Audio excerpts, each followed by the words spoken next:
জামিনে মুক্তির পর নুসরাত ফারিয়ার বার্তা। চিত্রনায়িকা নুসরাত ফারিয়া জামিনে মুক্তি পেয়েছেন গাজীপুরের কাশিমপুর মহিলা কেন্দ্রীয় কারাগার থেকে মঙ্গলবার বিকেলে। রাজধানীর ভাটারা থানার দায়ের করা হত্যাচেষ্টা মামলায় গ্রেপ্তার হন এই নায়িকা। এর আগে ঢাকার চিফ মেট্রোপলিটন ম্যাজিস্ট্রেট আদালতের বিচারক মোস্তাফিজুর রহমান আসামি পক্ষের আবেদনের প্রেক্ষিতে নুসরাত ফারিয়াকে জামিন মঞ্জুর করেন।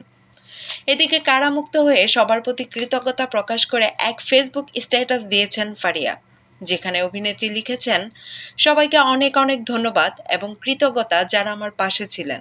শারীরিক অসুস্থতার জন্য আজ কথা বলতে পারিনি। সুস্থ হয়ে খুব দ্রুত ফিরে আসবো আপনাদের মাঝে।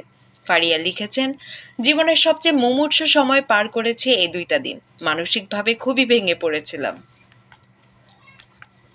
তবে এই সময়টাতে যারা সর্বক্ষণ আমার পাশে ছিলেন সেসব মানুষকে মন থেকে কৃতজ্ঞতা জানাতে চাই।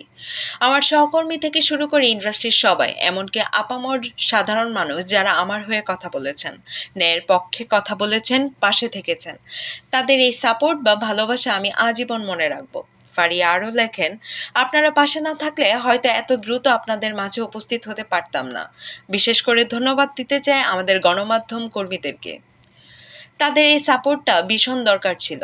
আমি সবসময় মনে রাখবো আমার প্রতি আপনাদের ভালোবাসার কথা।